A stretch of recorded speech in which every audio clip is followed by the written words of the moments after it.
الحمد للہ رب العالمین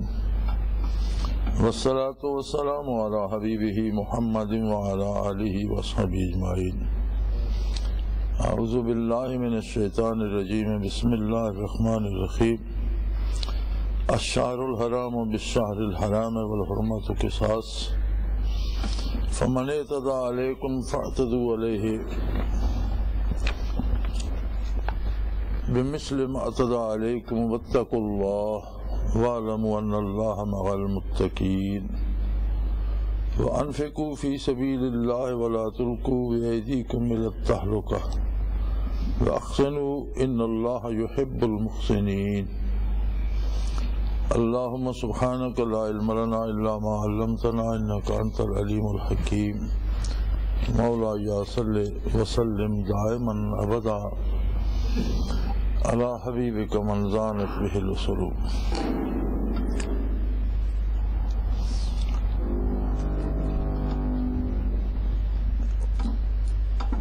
اہل عرب حرمت کے مہینوں میں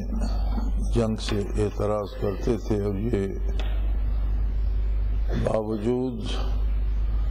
کفر و شرک کے ان میں چلا آ رہا تھا۔ بعض باتیں دین ابراہیمی کی ان میں باقی تھیں، جس طرح بیت اللہ شریف کی عظمت یا بیت اللہ شریف کا طواف، اگرچہ انہوں نے اس میں بہت تبدیلیاں کر دی تھیں اور اسے بالکل الٹ دیا تھا، لیکن ایک رسم تھی جو باقی تھی۔ اسی طرح حرمت کے مہینوں کا احترام کہ ان میں جنگ نہ کی جائے گی، اور پھر وہ حرمت اسلام نے باقی رکھی، لیکن ارشاد فرمایا کہ حرمت ان کے لیے ہے جو خود بھی اس حرمت کا احساس کرے۔ الشہر الحرام بالشہر الحرام، حرمت ادلا بدلا ہے کہ دونوں فریق اس کا لحاظ کریں۔ اگر کفار و مشرکین اس کا لحاظ نہیں کرتے اور مسلمانوں پر جنگ مسلط کرتے ہیں، تو پھر مسلمان بھی اس بات سے آزاد ہیں کہ وہ مقابلہ کریں اور حرمت کا لحاظ نہ کریں۔ والحرمت و قصاص، حرمت تو ایک لین دین ہے۔ اب یہ نہیں ہے کہ حرمت کے مہینے کو دیکھ کر مسلمان ہاتھ باندھے رکھیں اور کافر ان کی گردنیں کاٹتے رہیں۔ یہ تو ایک عدلے کا بدلہ ہے، قصاص ہے۔ اگر وہ حرمت کے مہینے کا لحاظ کریں گے تو مسلمان بھی اس کا لحاظ کریں گے، ان سے نہیں چھیڑیں گے، لیکن اگر وہ لحاظ نہیں کریں گے تو پھر مسلمانوں کو بھی اجازت ہے کہ مقابلہ کریں۔ فَمَنِ اعْتَدَىٰ عَلَيْكُمْ فَاعْتَدُوا عَلَيْهِ، جو تم سے زیادتی کرے تم بھی اس سے زیادتی کرو، جو تم پر جنگ مسلط کرے تم بھی اس سے مقابلہ کرو۔ لیکن ایک بات یاد رہے، بِمِثْلِ مَا اعْتَدَىٰ عَلَيْكُمْ، اتنی ہی زیادتی آپ لوگ بھی کر سکتے ہو جتنی انہوں نے آپ سے کی ہے۔ مثلا جو جنگ میں آتا ہے آپ اس سے تو مقابلہ کر سکتے ہو، لیکن یہ درست نہیں ہے کہ اس کے بیوی بچوں کو قتل کر دو، یا بوڑھوں کو جو بیکار لوگ ہیں انہیں قتل کر دو، یا جو جنگ میں شریک نہیں ہیں انہیں قتل کیا جائے، یا ان کے شہر خواہ مخواہ اجاڑے جائیں، بے گناہ لوگوں کو مارا جائے، اس کی اجازت نہیں ہے۔ واتقوا اللہ، اللہ جل شانہ سے اپنے تعلق ابدیت کا احساس دل میں زندہ رکھو، اس بات سے ڈرتے رہو کہ کہیں اللہ کریم، چونکہ جہاد تو اللہ کی رضامندی کے لیے ہے، اور اگر اسی سبب اللہ کریم ناراض ہو جائیں تو پھر اس کا کیا فائدہ۔ آپ جب جہاد کرتے ہیں یا مقابلہ کرتے ہیں تو وہ تو اللہ کی رضا کے لیے ہے۔ اب اس میں ایسی زیادتی کی جائے یا اس طرح کا کام کیا جائے کہ بجائے رضامندی کے ناراضگی حاصل ہو، تو اس کی ضرورت نہیں ہے۔ اور یہ بات یاد رکھو، وَاعْلَمُوا، یہ بات ہمیشہ ذہن میں رہے، أَنَّ اللَّهَ مَعَ الْمُتَّقِينَ، کہ اللہ ہمیشہ اہل تقوی کا ساتھ دیتا ہے، متقین کے ساتھ ہوتا ہے، اس کی رحمت، اس کی برکتیں، اس کا فضل و کرم ان لوگوں کے ساتھ ہے جو اپنا رشتہ اس کے ساتھ استوار رکھتے ہیں۔ وہ لوگ جو ہر کام میں یہ احساس زندہ رکھتے ہیں کہ میں اللہ کا بندہ ہوں، وہ میرا مالک ہے اور مجھے اس کی رضا مقدم ہے تمام امور میں، اور اس کی حکم اور اس کی مرضی کے مطابق مجھے چلنا ہے۔ متقی وہ ہے جسے یہ احساس، یہ نسبت اللہ سے نصیب ہو جائے کہ اپنے ہر کام میں وہ مرضیات باری کو تلاش کرے اور اس کے مطابق عمل کرے۔ تو فرمایا یاد رکھو جہاد ایک بہت بڑی عبادت ہے، مجاہد کا درجہ بہت بڑا ہے، بلکہ مجاہد کے گھوڑوں کے سموں سے اڑنے والی چنگاریوں اور مٹی کو بھی اللہ کریم نے عظمت بخشی ہے اور اس کی قسمیں کھائی ہیں، قرآن حکیم نے اسے گواہ بنایا ہے، شاہد قرار دیا ہے۔ شہید کا ایک قطرہ خون تمام جہانوں سے، تمام جہان کی نعمتوں سے زیادہ فضیلت رکھتا ہے، اور شہید موت کو بھی شکست دے دیتا ہے، اور شہید کبھی مرتا نہیں، ہمیشہ زندہ رہتا ہے۔ اس ساری عظمت کا راز اس میں ہے کہ جہاد بھی اور شہادت بھی ان حدود کے اندر ہو جو اللہ نے مقرر کر دی ہے۔ اپنی مرضی سے اگر کسی کو قتل کر دیا جائے یا اپنی ناراضگی سے کسی کو مار دیا جائے تو یہ جہاد نہیں ہوگا، یہ شہادت نہیں ہوگی، یا کوئی اس طرح مارا جائے تو شہادت نہیں ہوگی۔ اللہ کے حکم کے مطابق، اللہ کی رضامندی کے حصول کے لیے اور اللہ کریم سے اپنی نسبت کو دھیان میں رکھتے ہوئے آپ سارا کام کریں، اور یاد رکھیں ان اللہ مع المتقین، یاد رکھیں کہ معیت باری انہی کو نصیب ہوتی ہے جو اللہ کی رضا کا احساس رکھتے ہیں، اور وہ احساس ان کے تمام اعمال پہ غالب ہوتا ہے۔ وَأَنفِقُوا فِي سَبِيلِ اللَّهِ وَلَا تُلْقُوا بِأَيْدِيكُمْ إِلَى التَّهْلُكَةِ۔ دو چیزوں کی طرف خصوصی طور پر توجہ دلائی گئی، مال اور جان۔ جہاں ضرورت پڑے اپنا مال اللہ کی راہ میں خرچ کرو۔ انفاق ہوتا ہے کہ جہاں اللہ حکم دے، اللہ کے نبی صلی اللہ علیہ وسلم حکم دے، شریعت حکم دے، وہاں خرچ کیا جائے، اور محض اپنی شہرت کے لیے مال لٹوانا یہ اسراف ہوتا ہے، یہ فضول خرچی ہے، اس کی اجازت نہیں ہے۔ بنیادی بات یہ ہے کہ مومن کو یہ یاد رکھنا چاہیے کہ بڑائی صرف اللہ کے لیے ہے۔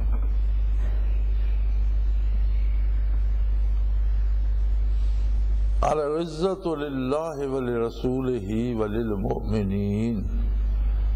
عزت اللہ کے لیے ہے، وہ سب سے معزز ہے، وہ سب سے بڑا ہے، اور ساری تعریفوں کا وہ مستحق ہے۔ اللہ کے بعد عزت اللہ کے رسول کے لیے صلی اللہ علیہ وآلہ وسلم۔ دنیا میں کوئی دوسرا ایسا شخص نہیں ہے جس کی عزت حضور اکرم صلی اللہ علیہ وسلم کے مقابلے میں ہو۔ تیسرے درجے میں عزت ان لوگوں کا حق ہے جو اللہ و اللہ کے رسول پر ایمان لاتے ہیں، اطاعت کرتے ہیں اور اپنے ایمان پر قائم رہتے ہیں۔ تو بڑائی اللہ کے لیے ہے۔ کوئی شخص اپنی شہرت کے لیے پیسے لٹاتا ہے تو یہ اسراف ہے، لیکن جہاں شریعت حکم دیتی ہے وہاں خرچ کرتا ہے تو یہ انفاق ہے، اور جہاں اللہ کا رسول صلی اللہ علیہ وآلہ وسلم خرچ کرنے کا حکم دیں وہاں روکنا جو ہے یہ بخل ہے۔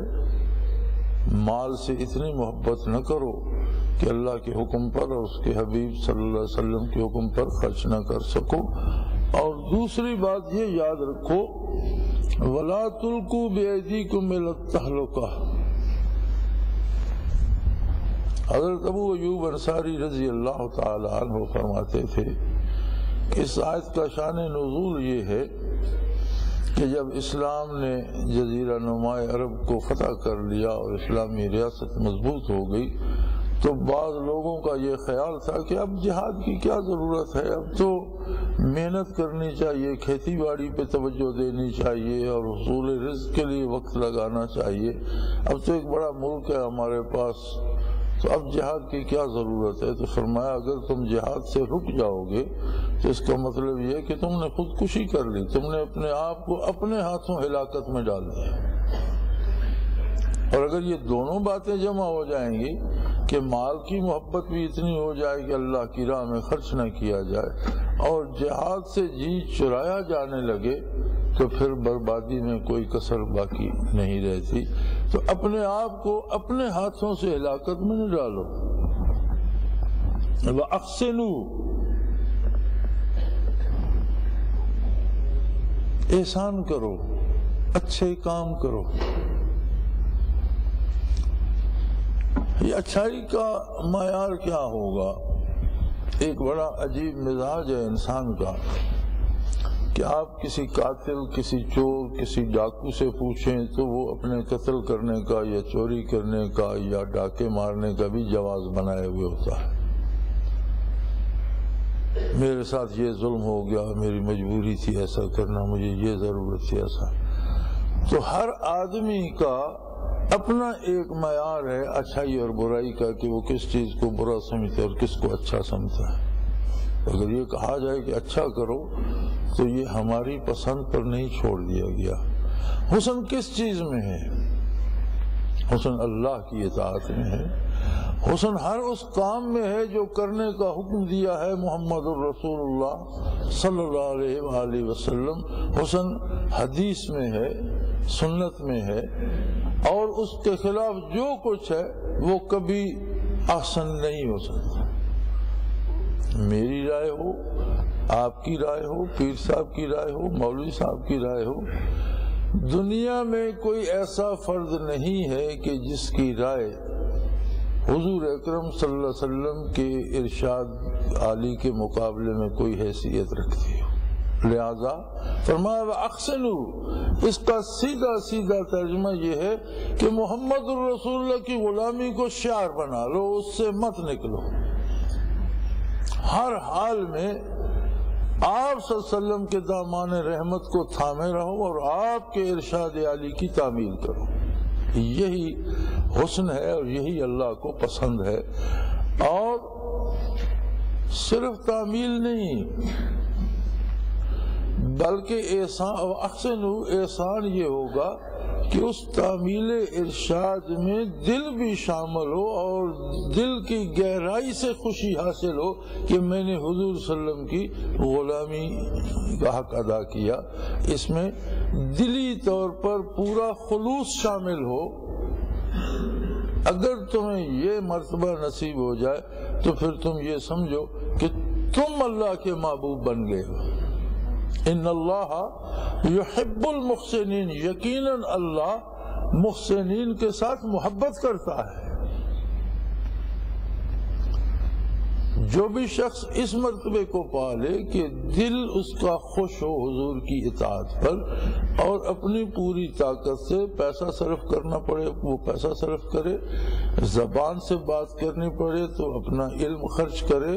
اقتدار و اختیار ہو تو اپنی قوت اور اقتدار و اختیار کی طاقت حضور کے اتباع میں خرچ کرے۔ جو اس کے پاس ہے، جو کچھ اللہ نے دیا ہے، اسے خرچ کرنا حضور اکرم صلی اللہ علیہ وسلم کے اتباع میں انفاق ہوگا۔ اور یہ بڑی عجیب بات ہے، نبی اکرم صلی اللہ علیہ وآلہ وسلم نے فرمایا، صحابہ کرام نے سوال کیا کہ یا رسول اللہ جب انفاق کی بات آتی ہے تو جن لوگوں کو اللہ نے رزق زیادہ دیا ہے وہ زیادہ انفاق کر لیتے ہیں اور ہم جو غریب ہیں ہم تھوڑا کرتے ہیں تو وہ زیادہ ثواب لے جاتے ہیں، ہمیں تھوڑا ملتا ہے۔ آپ صلی اللہ علیہ وسلم نے فرمایا کہ تم یہ تسبیحات پڑھا کرو، وہ جب تسبیحات حضور نے فرمائی تو سارے لوگ سن رہے تھے، وہ سب نے پڑھنا شروع کر دیں، غریب بھی پڑھتے تھے اور اہل ثروت بھی پڑھتے تھے۔ تو انہوں نے پھر عرض کی کہ یا رسول اللہ، اب یہ جو تسبیحات آپ نے عطا فرمائی ہے تو وہ بھی پڑھتے ہیں، اس کا مطلب ان کا ثواب تو پھر زیادہ ہو گیا۔ آپ نے فرمایا صلی اللہ علیہ وسلم کہ یہ اللہ کی تقسیم ہے، اس پر کوئی جھگڑا نہیں کر سکتا۔ یہ ان پر اللہ کا رحم ہے کہ اللہ نے انہیں دولت دی، وہ دولت بھی اللہ کی راہ میں خرچ کرتے ہیں، میں نے تسبیحات بتائیں وہ تسبیحات بھی پڑھتے ہیں۔ اب یہ تقسیم تو اللہ کی ہے، اس میں تو کچھ نہیں ہو سکتا۔ تو بات درد دل کی ہے، بات انسان کی دلی خواہشات کی ہے کہ وہ کیا چاہتا ہے۔ ایک شخص نے اسلام قبول کیا اور بڑا پرجوش طریقے سے رہنے لگا، تو کسی نے حضور اکرم صلی اللہ علیہ وسلم کے سامنے عرض کیا کہ یا رسول اللہ، بڑا جذبے والا مسلمان ہے، نیا مسلمان ہوا ہے لیکن بڑا جذبے والا مسلمان ہے اور ہم سے تو اس میں جوش زیادہ ہے۔ آپ صلی اللہ علیہ وسلم نے فرمایا لیکن یہ جہنمی ہے۔ بات آئی گئی ہوگی۔ اس کے بعد میدان جہاد میں وہ شخص شامل تھا حضور کے ساتھ، جب زخمی ہو کر گرا اور زخموں میں ٹیسیں اٹھ رہی تھی، درد ہو رہا تھا، تو اس سے برداشت نہ ہو سکا، اس نے اپنا ایک تیر نکالا اور زمین پہ کھڑا کر کے خود کو اس کے اوپر گرا دیا، خودکشی کر لی۔ تو پھر اس صحابی نے عرض کی یا رسول اللہ، میں نے دیکھ لیا وہ حرام موت مرا ہے، آپ کا فرمان برحق تھا، دیکھنے میں بڑا مسلمان لگتا تھا لیکن اللہ کی راہ میں اور آپ کی اطاعت میں تھوڑا سا درد برداشت نہ کر سکا، خودکشی کر دی۔ تو کہنا ایک الگ حیثیت رکھتا ہے اور کرنا کچھ اور حیثیت رکھتا ہے۔ آدمی کہتا تو بہت ہے، میں یہ بھی کر دوں گا، میں یہ بھی کروں گا، لیکن بات تو کرنے کی ہے کہ عمل کتنا کرتا ہے اور پھر عمل میں اس کا دل کتنا شامل ہے، کتنے خلوص سے کرتا ہے اور وہ کام کر کے اسے کتنی خوشی ہوتی ہے کہ میں نے محمد الرسول اللہ کی غلامی کی، اسے کتنی خوشی ہوتی ہے۔ اگر یہ خوشی، یہ کیفیت نصیب ہو جائے تو اللہ فرماتا ہے پھر جان لو کہ تم میرے محبوب بن گئے ہو۔ میں ایسے لوگوں سے محبت کرتا ہوں جو میرے محبوب کا اتباع خلوص سے دل سے کرتے ہیں اور اتباع کر کے انہیں خوشی نصیب ہوتی ہے، وہ میرے محبوب بن جاتے ہیں، میں ان سے محبت کرتا ہوں۔ وَأَتِمُّ الْحَجَّةَ وَالْعُمْرَةَ لِلَّهِ، ایک دروازہ قرب الہی کا اور کھول دیا کہ اگر تمہیں توفیق نصیب ہو تو اللہ کی راہ میں حج کرو، عمرہ کرو۔ اب آگے حج کے احکام ہیں۔ فَإِنْ أُحْصِرْتُمْ، اور احرام باندھنے کے بعد اگر تمہیں بیت اللہ جانے سے کوئی طاقت روک دے، فَمَا اسْتَيْسَرَ مِنَ الْهَدْيِ، تو پھر جو قربانی ساتھ لائے ہو، جو تمہیں توفیق ہے جس کی، وہ بھیج دو، اور جب تک قربانی اپنی جگہ پر پہنچ کر قربانی کر نہ دی جائے تب تک اپنے سر نہ مڑو۔ وَلَا تَحْلِقُوا رُؤُوسَكُمْ حَتَّى يَبْلُغَ الْهَدْيُ مَحِلَّهُ، جب تک قربانی اپنے مقام پر پہنچ نہ جائے تب تک سر نہ مڑواؤ۔ فَمَنْ كَانَ مِنْكُمْ مَرِيضًا أَوْ بِهِ أَذًى مِّن رَّأْسِهِ فَفِدْيَةٌ مِّن صِيَامٍ أَوْ صَدَقَةٍ أَوْ نُسُكٍ، اگر کوئی ایسا بیمار ہو کہ وہ سر نہیں منڈوا سکتا تو پھر وہ روزے رکھے یا صدقہ دے یا اس کی جگہ قربانی دے۔ فَإِذَا أَمِنْتُمْ فَمَنْ تَمَتَّعَ بِالْعُمْرَةِ إِلَى الْحَجِّ فَمَا اسْتَيْسَرَ مِنَ الْهَدْيِ، اور جب تمہیں امن نصیب ہو اور بیت اللہ پہنچ جاؤ اور جو حج اور عمرہ سے تمتع کرے اسے جو بھی اس کی استطاعت ہے اس کے مطابق حج کی تکمیل کے بعد قربانی دے، اور اگر کسی کو قربانی کی توفیق نہیں ہے تو 3 دن روزے رکھے حج کے ایام میں، ذی الحج میں، اور ساتھ اس کے بعد جب واپس پہنچے تلک عشرۃ کاملہ، یہ 10 روزے ہو جائیں گے۔ ذالک لمن لم یکن اہلہ حاضر المسجد الحرام، یہ ان لوگوں کے لیے ہے جو حرم کے باہر سے حرم میں حاضر ہوتے ہیں۔ واتقوا واعلموا ان اللہ شدید العقاب، اور اللہ کے ساتھ رشتے بندگی استوار رکھو، اور یہ یاد رکھو کہ اللہ کریم ناراض ہو جائے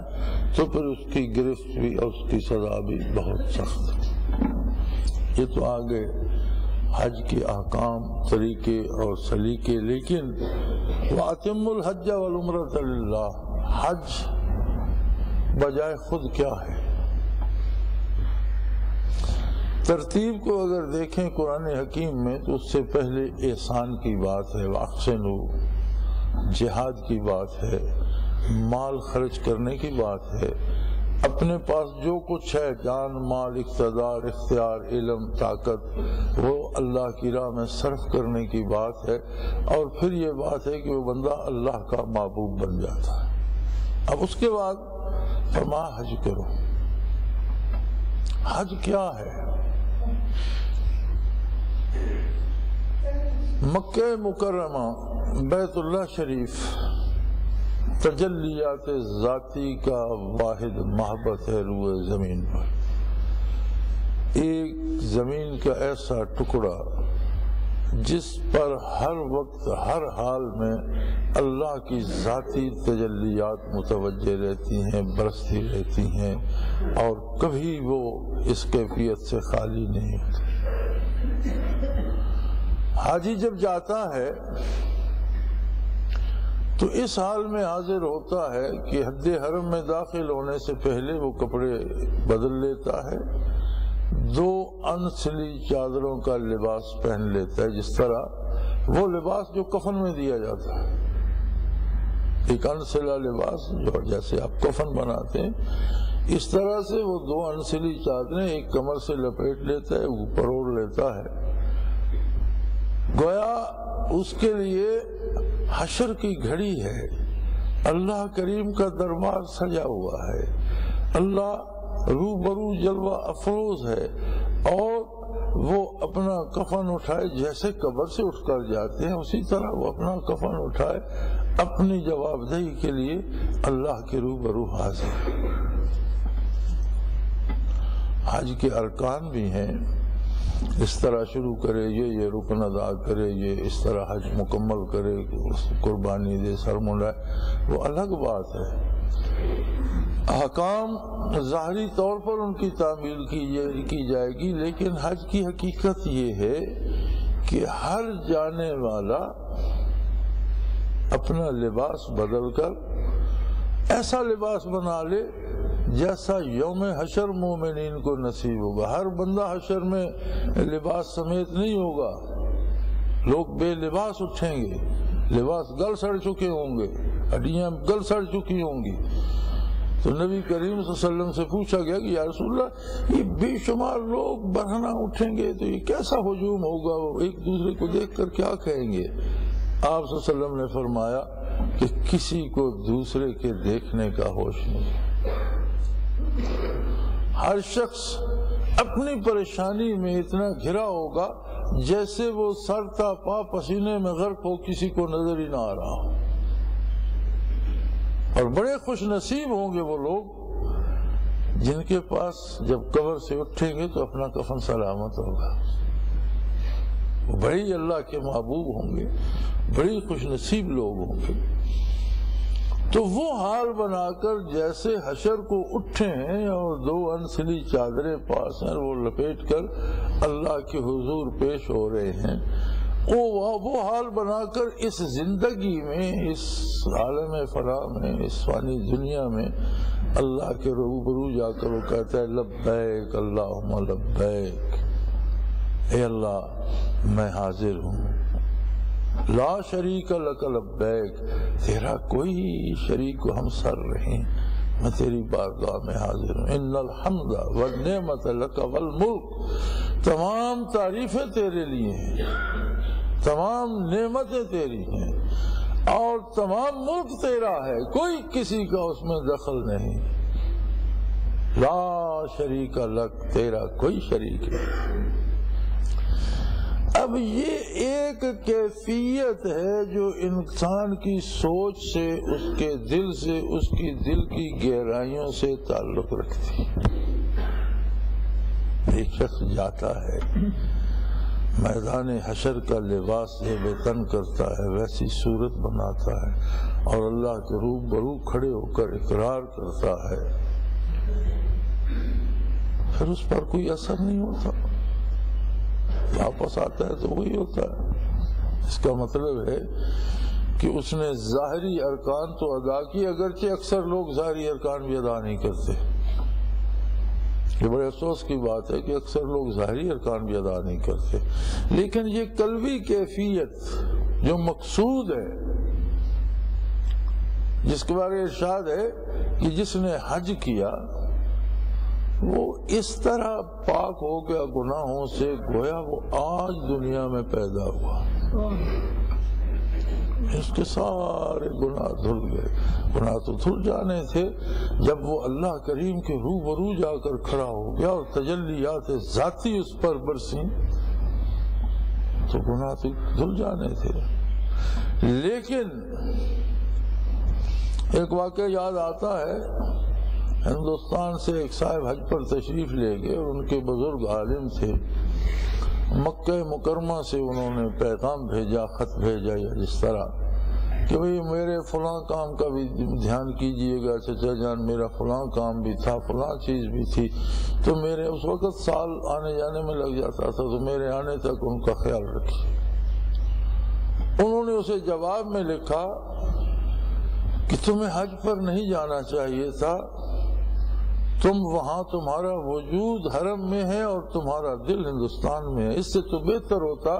کہ تمہارا وجود ہندوستان ہی میں رہتا اور دل حرم میں رہتا۔ اگر وہاں جا کر بھی تمہیں یہ سب یاد ہے تو اس کا مطلب ہے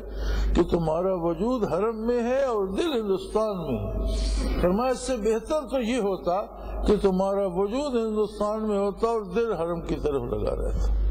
تو تم نے جا کر کیا حاصل کیا؟ سو حق بات یہ ہے کہ مطلوب وہ کیفیت ہے کہ جب آپ کفن پہن کر اس زندگی میں آپ کفن پہن کر میدان حشر کی صورت بنا کر اللہ کے روبرو پیش ہو جاتے ہیں اور پکار کر کہتے ہیں اے میرے مالک میں حاضر ہوں۔ روئے زمین سے مسلمان جمع ہوتے ہیں، دنیاوی زندگی کا اسلوب حج بتا دیتے ہیں کہ تم جہاں بھی ہو اللہ کے روبرو ہو، اور تم جہاں بھی ہو سارے اس عالم اسلام کا امام، خلیفہ اور حاکم ایک ہے۔ اگر اسلامی ریاستیں 100 بھی بن جائیں لیکن سب کا مرکز ایک ہے اور سب حکمرانوں کا بھی ایک امام، ایک خلیفہ ہونا ضروری ہے، ایک خلیفہ ہونا ضروری ہے۔ دوسری کیفیت جو حج ہمیں بتاتا ہے کہ روئے زمین سے آئے ہوئے مسلمان، گورے، کالے، انگریزی بولنے والے، پشتو بولنے والے، اردو بولنے والے، فارسی بولنے والے، زبانیں مختلف ہیں، بنگلہ دیش بولنے والے، جاپان کے ہیں، چین کے ہیں، ملائیشیا کے، کہیں کے، افریقہ کے، ممالک مختلف ہیں، زبانیں دنیاوی مختلف ہیں، رنگ مختلف ہیں، عادتیں مختلف ہیں، مزاج مختلف ہیں، غذائیں مختلف ہیں، قد مختلف ہیں، سوچیں مختلف ہیں، لیکن اسلام ایک ہے، سب کا قرآن ایک ہے، سب کا نبی ایک ہے، سب کا اللہ ایک ہے، لہذا سب کا امام بھی ایک ہونا چاہیے۔ پھر آپ دیکھتے ہیں کہ 25-30 لاکھ لوگ ایک امام کے اللہ اکبر کہنے پر اللہ کی بارگاہ میں کھڑے ہو جاتے، ایک امام کے رکوع کرنے پر رکوع کرتے، ایک امام کے سجدے کے ساتھ سجدہ ادا کرتے۔ ایک کیفیت تھی باطنی دل کے لیے کہ دل کی گہرائی کے ساتھ خود کو اللہ کے روبرو کھڑا محسوس کرے، اور اس کا اثر تا دم مرگ ہی نہیں مرنے کے بعد بھی باقی رہے، قبر میں بھی تجلیات باری اور اللہ کی حضوری نصیب ہو، حشر میں بھی اللہ کی حضوری اور تجلیات نصیب ہو۔ جس طرح بیت اللہ میں 2 چادریں اٹھا کر گیا تھا، میدان حشر میں بھی کفن کو اسی طرح سلامت اٹھا کر اللہ کے حضور حاضر ہو۔ مزہ تو تب ہے حج کا، یہ تو حج ہے۔ اور دنیاوی زندگی کو ایسا ترتیب دیا جائے کہ تمام ریاستوں کا مرکز ایک ہو اور ایک خلیفہ روئے زمین پر ہو، اور یہ عہد نبوی سے لے کر ترک حکمرانوں کے عہد تک یہ خلافت جاری رہی۔ اور اس 20ویں صدی میں اہل مغرب نے سلطان عبدالحمید کو حکومت سے ہٹا کر اور ترکی کو جمہوریہ بنا کر مسلمانوں کی خلافت ختم کری۔ یہ سب سے بڑا نقصان ہوا کہ مسلمانوں کا مرکز جاتا رہا۔ بڑی عجیب بات ہے، یہودیوں کا مرکز باقی ہے، عیسائیوں کا مرکز باقی ہے۔ پوپ کو انہوں نے، پوپ کے شہر کو، ویٹیکن سٹی کو ایک الگ حکومت کا درجہ دے دیا، اور کوئی عیسائی حکمران ایسا نہیں ہے جو پوپ سے بھی سر اٹھا سکے، اس کی بات سب مانتے ہیں۔ مسلمانوں کا جو مرکز تھا وہ انہوں نے بڑی ہوشیاری اور بڑی سازش سے ختم کر دیا۔ ہندوستان میں تو علماء نے تحریک بھی چلائی، لوگ شہید بھی ہوئے تحریک خلافت، لیکن افسوس یہ 20 کی دہائی کا واقعہ ہے، اور اب وہ 20ویں صدی گزر چکی ہے، 1920-22 کا واقعہ، 20ویں صدی گزر چکی، اب 21ویں صدی آ گئی۔ اب تو خلافت بحال کیا کرنی تھی، جو میری سمجھ میں ہے اور جو میں سمجھتا ہوں، جو میں دیکھ رہا ہوں، وہ یہ ہے کہ اب تو مسلمانوں کو خلافت کا خیال بھی نہیں رہا۔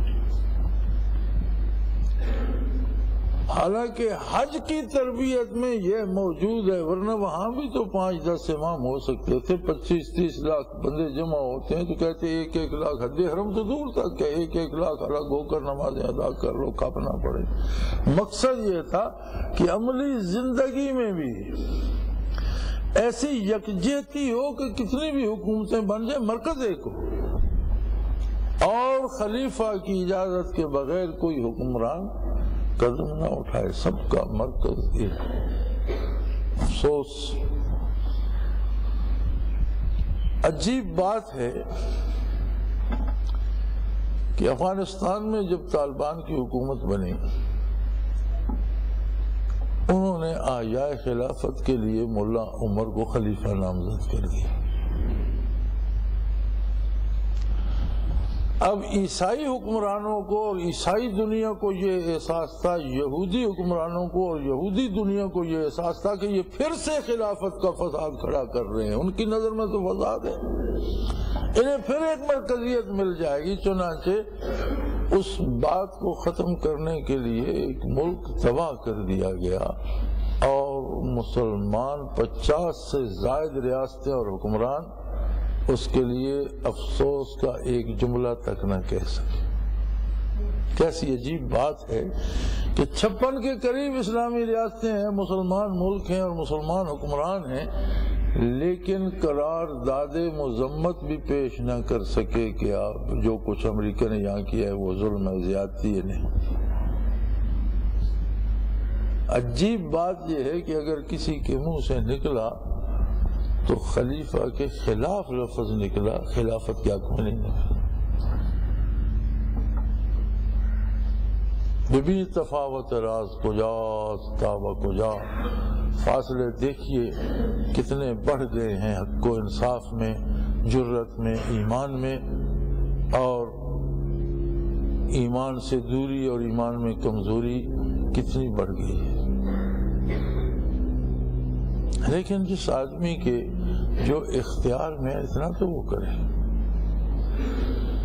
کچھ تو حاصل کرے، کچھ تو سیکھے، اور اس کے لیے کوشش کرے، تو پھر اللہ کا احساس ہے کام ہو جاتے ہیں۔ اگر عالم کفر کو فتح کر کے خلافت اسلامی قائم کی جا سکتی ہے تو کیا مسلمانوں کو جمع کر کے نہیں کی جا سکتی؟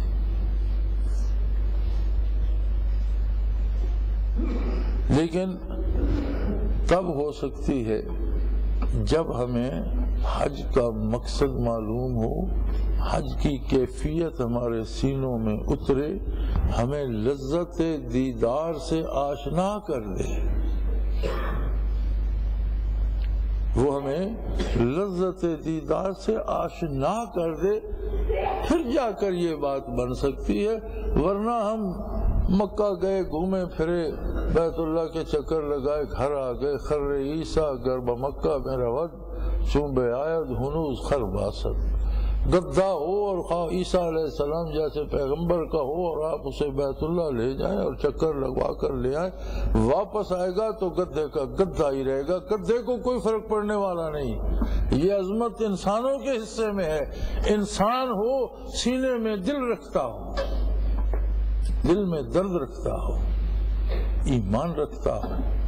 پھر اس خشوع و خضوع کے ساتھ وہاں حاضر ہو، اس حضوری کا مزہ آئے، اور حضوری میں جو کچھ وہ پہلے تھا وہ سب کچھ مٹ جائے، ایک نیا انسان اس حضوری سے ظہور پذیر ہو، ایک نیا آدمی جو سچ بولے، جو محبت کرے، جو حق کی بات کرے، جو حق کا ساتھ دے۔ اگر ایسا آدمی اس بھٹی سے نکلے تو پھر خلافت قائم ہو، اور اگر وہاں بھی گئے گھوم پھر کے آ گئے تو پھر وہی خر عیسیٰ والی بات ہے کہ گدھے کو پکڑ کر لے جاؤ، کتنے بڑے آدمی کا ہو، کہ نبی کا ہو، تو واپس آئے گا گدھے کا گدھا ہی رہے گا۔ تو فرمایا وَأَتِمُّ الْحَجَّةَ وَالْعُمْرَةَ لِلَّهِ، اس ایک لفظ میں للہ نے ساری بات جو میں نے عرض کی وہ آ جاتی۔ حج اور عمرہ ادا کرو اللہ کے، اور اگر اللہ ہی تمہارے روبرو نہیں ہے، تم نے اللہ کے دل کے اپنے دل کی گہرائی میں عظمت الہی کو محسوس ہی نہیں کیا، تمہیں کوئی خیال ہی نہیں آیا، تو پھر کیا فائدہ اس حج اور عمرے کا؟ حج ذی الحج میں معین دنوں میں معین وقت میں ہوتا ہے، اس کے ارکان مختلف ہیں۔ عمرہ بھی حج ہے اور اس کے سارے احکام کم و بیش حجی کی طرح ہے، سوائے عرفات منا جانے کی وہ ضرورت نہیں اس میں پڑتی، باقی طواف اور نوافل اور سعی وہ سارا حجی کی طرز پر ہے، اور یہ بھی چھوٹا حج ہے۔ عمرہ سارا سال کسی وقت بھی کیا جا سکتا ہے، اور حج سال میں ان مخصوص دنوں میں ہوتا ہے۔ اور پھر فرمایا اگر کوئی تمہیں احرام باندھنے کے بعد، چونکہ حد حرم بہت دور دور تک چاروں طرف ہے، یہ حاجی بھی جانتے ہیں، مقرر ہے، جدہ سے آگے نکلیں تو جدہ کے قریب ہی حد حرم شروع ہو جاتی ہے، مدینہ منورہ کی طرف سے آئیں تو مکہ مکرمہ کے شہر کے ساتھ مسجد عائشہ رضی اللہ تعالی عنہا حد حرم ہے، اور یمن کی طرف تو میرے خیال میں 25 کلومیٹر ہے جنوب مغرب کی طرف، تو اس طرح سے حد حرم مقرر ہے، اس کے ادھر جہاں سے منا شروع ہوتا ہے وہاں تک حد حرم ہے، تو یہ چاروں کونے ہیں، اور ان کے اندر سارا حرم ہے، جہاں بھی آپ نماز ادا کرتے ہیں وہ حرم بیت اللہ میں نماز ادا کرنے کا، مسجد حرام میں نماز ادا کرنے کا ثواب ہوتا ہے، اور جو ادب و احترام یا جو چیزیں منع ہیں مسجد حرام میں وہ سارے حرم میں وہی منع بھی ہیں، اور اسی طرح اس کا ادب و احترام بھی ہے۔ اسی طرح مدینہ منورہ کی بھی حدود حرم ہیں جو شہر سے باہر دور دور تک ہیں، جیسے حضور کا حکم ہے کہ مکہ اللہ کا حرم ہے اور مدینہ منورہ میرا حرم ہے، اس کی بھی حدود ہیں، ان حدود کے اندر نماز ادا کرنے یا نیکی کرنے کا اتنا ہی ثواب ہے جتنا مسجد نبوی میں ہے۔ تو حد حرم میں حرم کی برکات سب پر ایک جیسی ہیں، اور حرم میں داخل ہونے کے لیے باہر سے جو مسلمان بھی جاتا ہے وہ سیدھا بغیر احرام کے نہیں جا سکتا، آفاقی یعنی آنے والے کو احرام باندھنا پڑتا ہے۔ ایک اور چھوٹی سی بات میں ضمناً عرض کرتا چلوں، وقت بھی ختم ہو گیا، چلو باقی اگلے جمعے سے، لیکن ایک بات عرض کرتا چلوں کہ ہمارے علماء کرام ہمیں اسلام آباد سے احرام پہنوا دیتے ہیں، اور احرام کی اپنی شرائط ہیں، بال نہ ٹوٹے، خوشبو نہ لگاؤ، یہ نہ کرو وہ نہ کرو، پاؤں نہ ڈھکا جائے، تو بڑی مشکل ہو جاتی ہے، یہاں سے کیوں احرام بندھوا دیتے ہو؟ اس لیے کہ جہاز حرم کی حد سے گزر کر جدہ میں جا کر اترتا ہے۔ جہاز جب جدے جاتا ہے تو مکہ مکرمہ کی جو حدود ہیں حرم کی، پاکستان سے جو جاتا ہے ان حدود سے کے اوپر سے اڑ کر جدے پہنچتا ہے، اس لیے باندھنا چاہیے۔ لیکن یاد رکھیں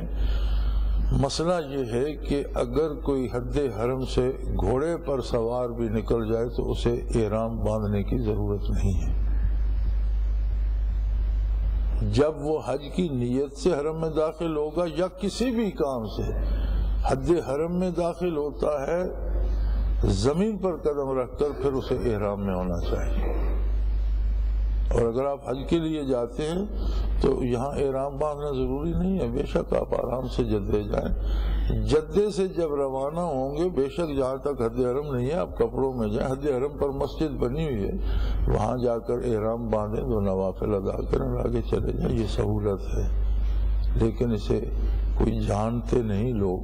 تو پھر وہ یہاں سے احرام تو باندھ لیتے ہیں لیکن احرام کی اپنی حدود و قیود ہیں، انہیں پورا کرنا پھر مشکل ہو جاتا ہے، ان کا لحاظ نہیں کرتے۔ تو کوشش یہ کرنی چاہیے کہ اللہ حج نصیب کرے تو حاجی کو حج پر جانے سے پہلے تو کم از کم ان چیزوں کا مطالعہ کر لینا چاہیے یا کسی سے پوچھ یا سیکھ لینی چاہیے تاکہ اس کی یہ ساری محنت میں آمد و رفت نہ بنے۔ اللہ کریم اس کا حج پورا فرمائے اور قبول فرمائے۔ وآخر دعوانا الحمدللہ رب العالمین۔ جناب آپ کی